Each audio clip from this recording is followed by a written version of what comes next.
Banshee means fairy woman. A banshee is known in Ireland as a female spirit who wails outside a home to warn of the imminent death of a family member.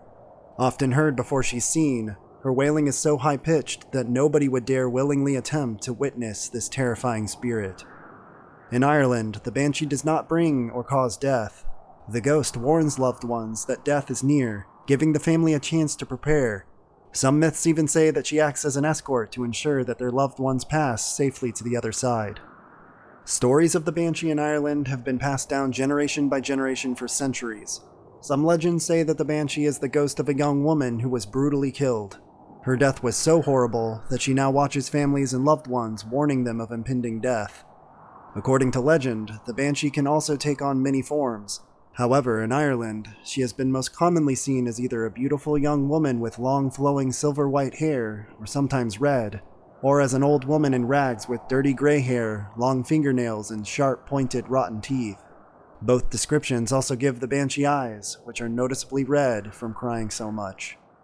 Here are some appearances that the banshee is said to take. An old woman dressed in black with long gray hair and covering her face with a veil. An old woman with long white hair, red eyes, and dressed in a green dress. A deathly pale woman with long red hair dressed in a white dress, sometimes a shroud. A beautiful woman with silver white hair wearing a long shimmering silver dress, carrying or using a silver comb. Or a headless woman naked from the waist up and carrying a bowl of blood.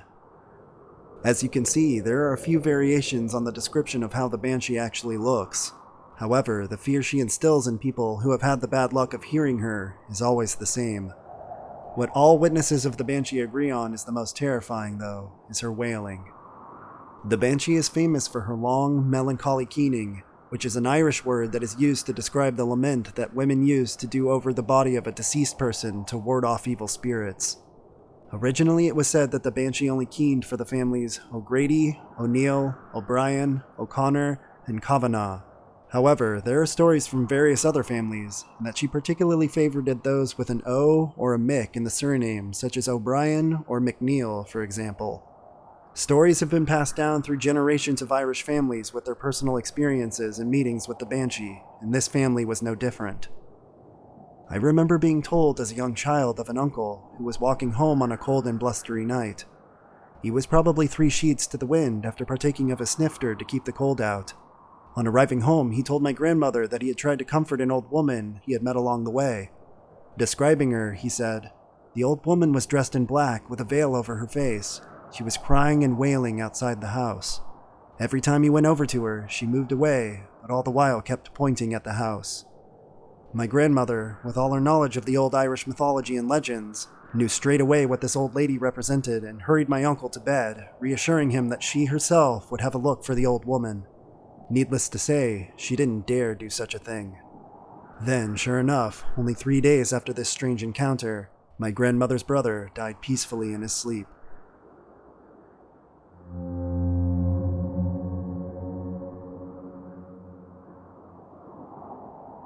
The story of the death coach of Ballyduff is from Irish folklore.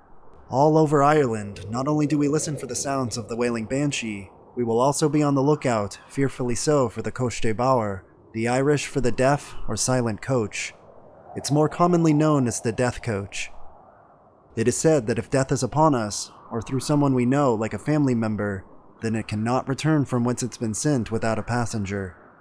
The most famous film version of the Coiste Bauer is of course from the magnificent Darby O'Gill and the Little People, when King Brian tricks Darby into leaving the Coiste Bauer.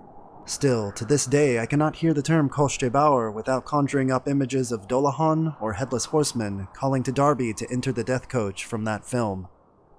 All over Ireland, you'll hear plenty of tales about the death coach, but this particular story takes place in Ballyduff. It actually came via correspondence from Clonmel, who sent it to Mr. T.C. Croker, who included it in his book of fairy legends of Southern Ireland. One fine summer afternoon, Michael Noonan was walking into Ballyduff to collect a pair of brogues, or shoes, he had left with the cobbler, the shoemaker. His way took him on the towpath alongside the river past the now derelict Henlon's mill.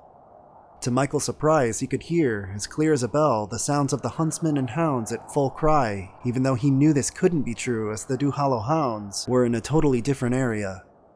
Fear took the place of Michael's surprise when he heard the unmistakable clack, clack of the mill's mechanism working as it had been deserted years previously.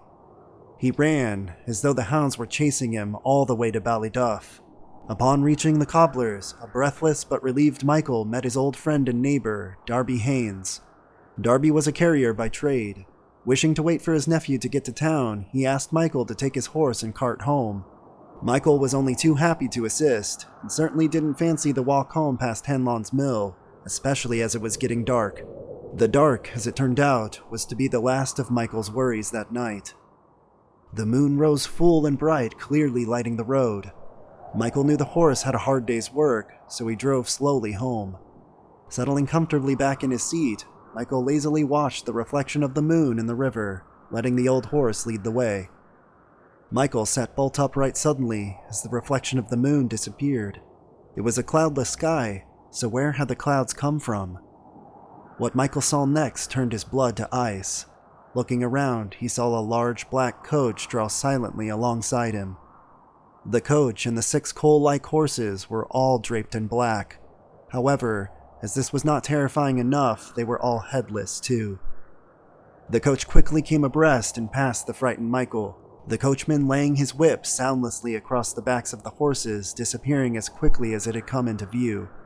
Michael Noonan, trembling now, somehow made it home, settled the horse in the field, and got sleeplessly through the night. The next morning, standing and watching the horse, Michael was pondering the previous night's events. Daniel Madden, a huntsman to Mr. Wixton of Ballygibbon, came riding into view at a mad pace. Stepping into the road, Michael waited for Daniel to reach him. "For the love of God, don't stop me!" gasped the rider. "Whatever has happened?" Michael asked. Madden was able to gasp out. His master had fallen ill and was close to death's door. He told Michael if he wished to help, he would run and fetch Kate Finnegan, a midwife. Michael went as fast as he could. Of course, he knew it was too late though, when he realized the Coche de Bauer claimed its latest passenger.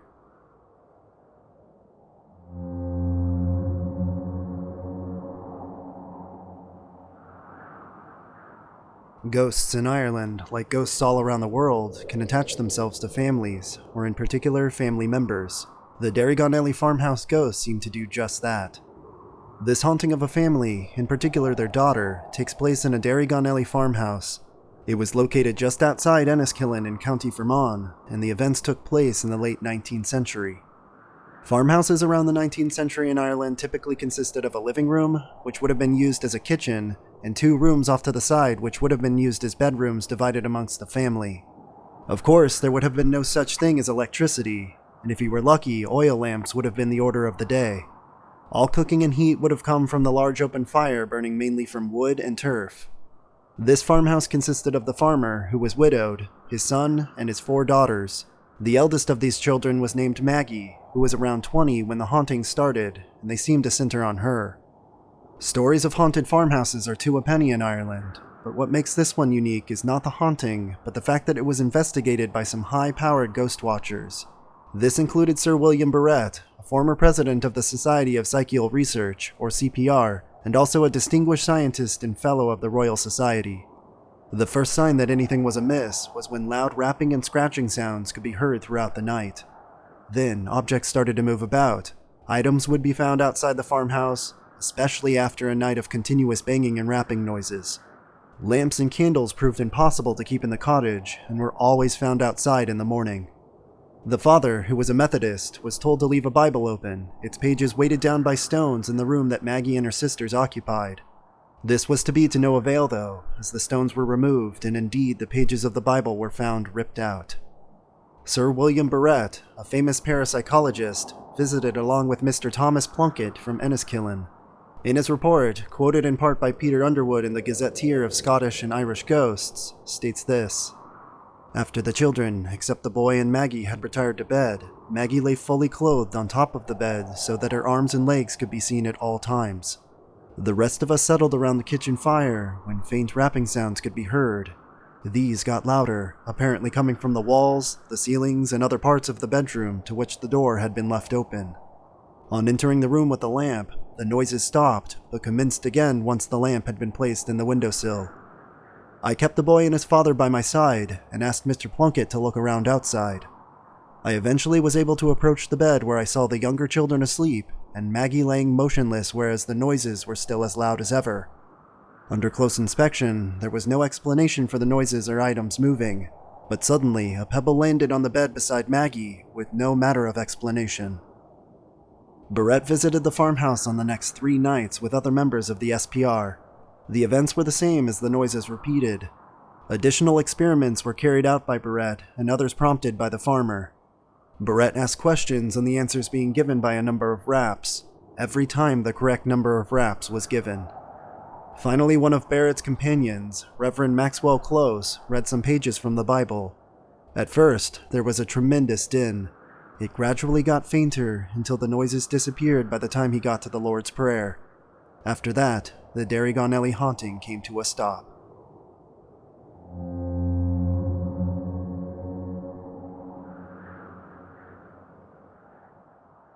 The story, Deirdre of the Sorrows, is recorded in the Ulster cycle of Irish mythology. It's a tale of beauty, lust, and death dating back to ancient Ireland. During the reign of King Conchobar mac Nessa of Ulster, a baby girl was born to Philemach MacDowell, a chieftain and bard of the Ullach. The newborn girl was named Deirdre.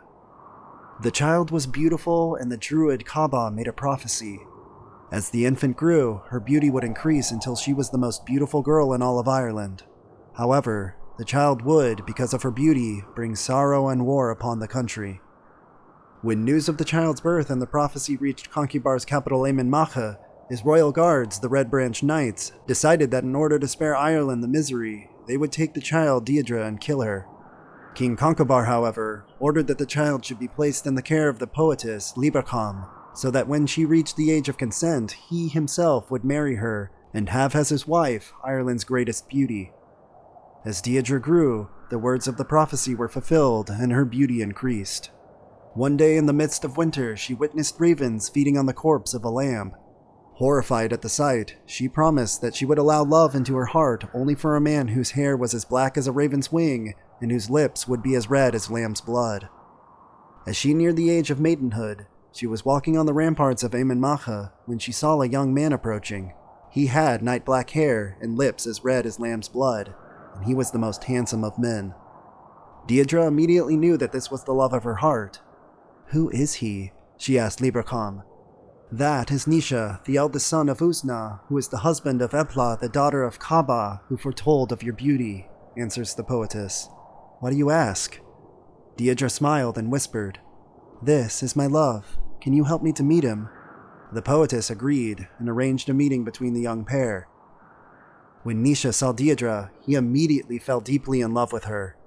Both knew that if King Conchobar was to discover their love, then they would have them killed, so Nisha confided in his 2 younger brothers, Onlay and Ardan. They planned an escape out of Éamonn Macha and fled northwards to Antrim and crossed the Sea of Alba, towards Scotland. Eventually, they found safety in Glen Ative, where they settled down to an enjoyable life. Back in Ireland, Conchobar's anger and jealousy grew fiercer by the day. His spies had discovered where Deirdre and the sons of Usna had settled. However, it was in the kingdom of a Caledonian king, so there was very little that he could do. Conchobar came up with a plan. He would trick an honest warrior to bring the little band home to Ireland, and then he would have his revenge on them. He looked at all his knights, each of them noted for their loyalty, bravery, and honesty. Out of all the knights, he saw warrior Fergus MacRoth also possessed the purest of heart. He called upon Fergus and made him leave for Alba, and to tell Deirdre and Nisha that he forgave them and wished them only happiness. He also needed Onlay and Ardan back with his knights because they were too valuable to lose. Fergus and his 2 sons rode north to the Antrim coast, and from there crossed over the shores of Argyll, eventually making their way to Glen Ative. The sons of Usna were delighted to see Fergus, for they knew him to be an honorable man, and he relayed the king's message to them. Now, the sons of Usna were at the time feeling the pains of homesickness, and were only too glad to hear of King Conchobar's forgiveness, but Deirdre still felt mistrust. It was only the honest reputation of Fergus that swayed her to return to Ulster. On the night of their return to Éamonn Macha, they were greeted and feasted by the Red Branch Knights and informed that in the morning they would meet the king. Deirdre was still worried, but the sons of Usna and Fergus MacRoth reassured her, saying the king would dishonor himself if he went back on his promise. In the morning, all the palace guards, warriors, and people gathered with the returned exiles in the forecourt. Fergus was not present, though, as he had been sent out on an errand by the king, although his sons were with the exiles. King Concobar appeared on the balcony and ordered the knights to seize Deirdre and kill the others. The sons of Usna and the sons of Fergus rushed to defend Deirdre, but the knights were too many and too strong. The king called the sons of Fergus to surrender, and he would spare them. One, Bunet, did, but the other, Ilan Fionn, refused to dishonor himself and fought on. A knight, Ilchan MacDurthach, managed to slam a spear into Nisha's spine, and Deirdre, seeing her beloved fall dead to the ground, collapsed in sorrow and despair. Soon after, Nisha's brothers and Ilan Fionn also fell, and Concobar felt triumphant. However, the druid Cathba, angered by the king's treachery, called on him a terrible curse. Fergus MacRoth returned to the palace and saw the butchery. He swore an oath of vengeance. Turning his back on the king and upon his own son Bunet, rode west to Connacht to serve Concobar's mortal enemy, Queen Miach.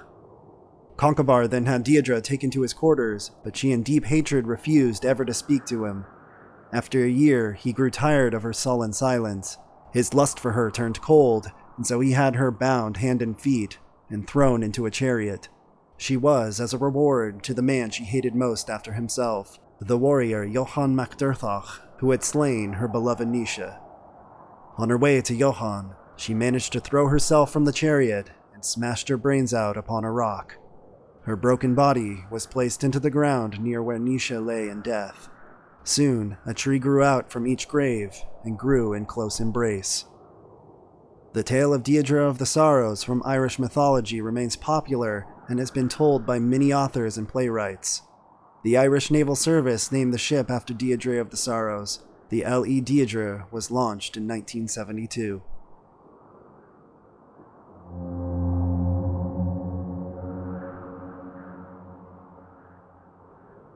The Magic Cloak of St. Bridget tells the legend of how Kildare Abbey was built by one of Ireland's most famous saints. Born approximately 450 AD in County Louth, St. Bridget was inspired by the preaching of St. Patrick and decided to become a Christian at a very young age. She is associated with performing miracles, her healing qualities, and the founding of Kildare Abbey. Founded by St. Bridget of Kildare and built in the 5th century, Kildare Abbey became a famous monastery in Europe. It was described as the head city of all the bishops. How St. Bridget was able to produce the land to build Kildare Abbey is described in the legend of the Magic Cloak. St. Bridget wanted to build a place of worship for her followers, but this would be difficult without owning some land. Bridget was able to find the perfect location in County Kildare to build the new oratory, so she decided on approaching the King of Leinster for help. When St. Bridget went to the king, she described the location as being a perfect place for worship. Beside a forest, they would have a supply of firewood during the winter months. The land was fertile, so they would be able to grow their own crops, and with it, near a lake, they could fish and not starve. If the King of Leinster would just help this once, they would never ask of anything from him again. Unfortunately for St. Bridget, the king laughed at her and would not part any of his lands. Her efforts would be in vain. When Bridget approached the King of Leinster for help, she was draped in a large cloak. After becoming frustrated with the king, she asked, "Give me much as land as my cloak can cover, and I won't bother you again." The king, who was becoming increasingly annoyed at Bridget, decided to agree with her crazy idea because he believed nothing would come from this. The next day, the King of Leinster met with St. Bridget as they chose the location in Kildare. St. Bridget removed her cloak and gave each corner to her friends. As each of her 4 friends walked north, south, east, and west, the king stood in amazement as he watched the cloak stretch like a living creature. After a short while, Bridget's 4 friends disappeared into the distance, and the king suddenly shouted, "Stop! I can see now that you're blessed by God, and that he wants you to build your place of worship here." He continued, "I should not have been so cruel when you first asked for help, and I will keep my side of the bargain. You may build your convent here." St. Bridget built a small convent at the site under a large oak tree that she loved. The convent itself became known as Kildare, or the Church of the Oak, and in later years it would be expanded into one of the most gracious monasteries of its time before being destroyed in the 12th century.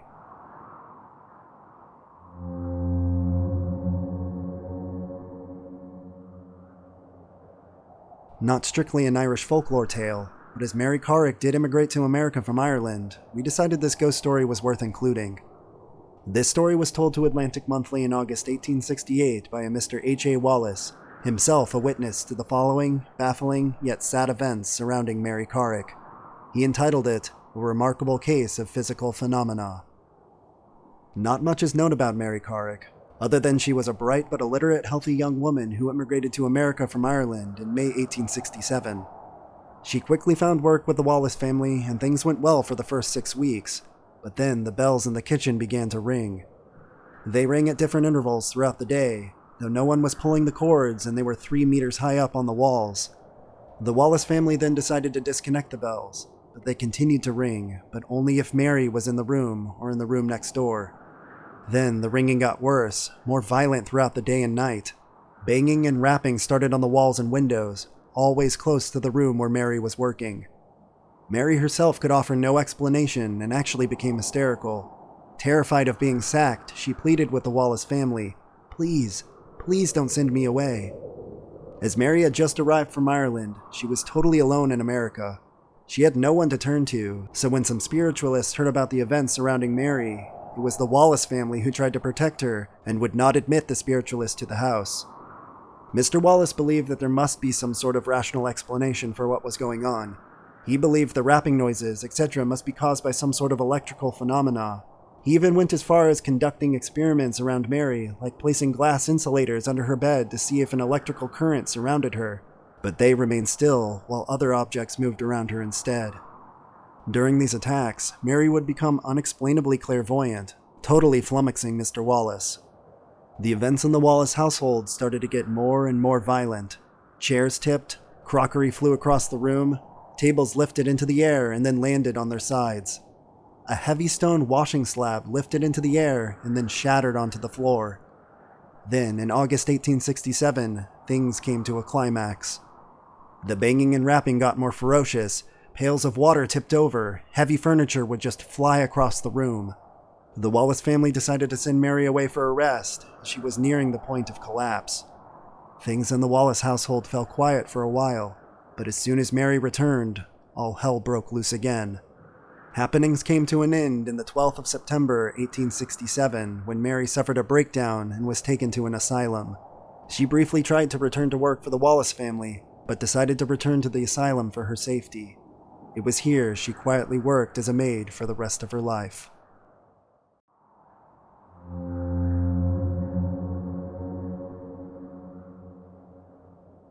The Beasts of Tiamcrony is a story that takes place in a wooded area just outside the town of Tiamcrony in County Clare during Halloween, also known as Samhain. This tale of terror could be seen as a person witnessing a battle between good and evil, or a simple warning to Irish travelers to beware of where they choose to wander. Around Halloween, the residents of Tiamcrony avoid a certain wooded hollow, and with a good reason. A young man, either forgetting the stories or being very skeptical, decided it was a beautiful autumn day to go for a walk in these woods. As he wandered in among the trees, a strange sensation came over him, a mixed feeling of fear and immense sadness. He decided, as he was carrying a stout stick, that he would forge onward. Unable to rid himself of this feeling, he almost turned back, when he noticed that the trees seemed thicker and he could find no path home. His imagination started to run wild with images of pagan times, of cruel, bloody sacrifices and rituals. Stopping still, he felt the omnipotent silence surround him.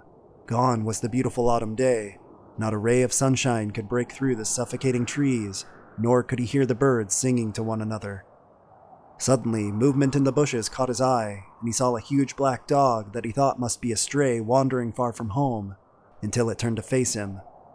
The dog stared at him with large, glowing red eyes before disappearing. Turning around, the man's heart nearly took flight when a large Irish hare jumped out in front of him. An expression of malevolence equal to the dog's glared out of its evil red eyes. It too bounded off amongst the dense, dark foliage. Fear now coursed through the man's veins as a cat leapt into view, its coat like freshly spun straw and its back arched. Fangs bared, it hissed at the man as its red eyes, brimming with malice, stared straight at the man before it retreated silently into the shadows as well. Terrified beyond reason, the man would have fled back the way he came, but the ground seemed to spin and rise, so he ran blindly forward through the ever-enclosing trees. Stopping abruptly, he realized that he was in a clearing, and with the coming dusk it appeared darker than the forest had been, but through the murkiness he could see two figures. One a black ram with evil red eyes and enormous razor-sharp horns, the other an ordinary deer hind. They appeared to be caught in a struggle, a battle for life and death. Wounded and battle-weary, the hind fell to its knees. It looked towards the man, a cry for help in its tear-stained eyes. The man suddenly felt courage replace the fear in his heart, so screaming and brandishing his stick, he rushed the ram in an attempt to beat it away. His blows met with nothing but air, as the ram seemed to be made of mist. But when in turn, the ram attacked the man, he too fell to the ground, winded and in pain. He momentarily blacked out. Coming to, the man found the scene deserted, the trees not so dense. He felt as though he had imagined the whole event, but as he got to his feet, he realized that the pain he endured in the fight was real enough. Wearily making it home, he retold the whole story as though it were a dream, until an old uncle confirmed that others too had stumbled into the beasts of Tiamgrani Forest, making it a place to avoid certainly around Halloween.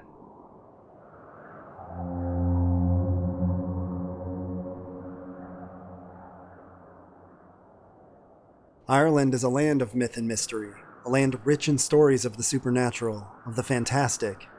Even today, although a modern outward-looking nation, the Irish hold close to their hearts the tales told by their ancestors, including the Last Serpent of Ireland. Every county, every parish, and every townland has its own story which thrills young and old hearts alike. In the northwest of the island lies the county of Derry. It's a beautiful county of low-lying plains and picturesque uplands. Dividing the north of the county from the south are the Sperrin Mountains, which form a protective crescent around the beautiful valley of the river and Lough Foyle. The Owenrech River rises on the slopes of the Sperrins, in the parish of Bennegar, and in its journey northeast, it's cut a deep wooded glen. The glen is rich in wildlife, and on a summer's day, its peacefulness is only shattered by the lowing of cattle and the shrieks of buzzards. However, it was not always so peaceful. In the latter years of the 6th century, not long after the death of St. Patrick, the national apostle was very active in the northwest. The people of the area were terrorized by a great serpent, a dragon with the ability to breathe fire. The serpent laid waste to the land from the slopes of the Sparrins to the shores of Lough Foyle, and became known as Líchna Páiste, meaning the last of the serpents. It had been missed by St. Patrick, who, years before, had exiled all the serpents from Ireland, with the exception of Páiste. In despair, the people now turned to a local holy man, Murrow O'Hiani, for deliverance. This holy man had a church in the glen. It's known today as Bennegar Old Church, and its ruins can still be seen, as can the grave of the saint. St. Murrow fasted for 10 days and nights, praying to God for the power to defeat Páiste, and God gave him the knowledge of how to capture the beast. Strengthened by God's power, the saint went to the lair of the beast, which was a deep pool in the river. He took with him 3 rods made from river reeds. The beast, seeing the man approach him, was intrigued. He thought the saint was to be a sacrifice sent to appease him by the locals. St. Murrow called out to the serpent to allow him, in God's name, to place the reeds upon him. This amused the serpent, and he thought it was part of a sacrificial rite, so he allowed it. St. Murrow then laid the rods about him. Immediately the reeds touched the serpent. St. Murrow made the sign of the cross and called upon God to change the rods to steel. This God did, and the serpent was clamped in an iron cage from which he was unable to escape. Although Líchna Páiste begged the saint for mercy and freedom, the saint refused. He declared the serpent sinned against God's people. He would be bound forever in this cage and cast into the depths of Lough Foyle. The serpent then asked for one favor, that he would be allowed to look upon the Sianacht from his watery prison. St. Murrow relented, and this he allowed. The Sianacht is the area from Bennegar and the Sperrins to the shores of Lough Foyle. This is the story of Líchna Páiste. Some say he still coils and writhes under the waters of Lough Foyle in a vain attempt to free himself from the cage which was forged by God himself. It's still believed by some that Páiste is responsible for the unusual currents and high tides of Lough Foyle.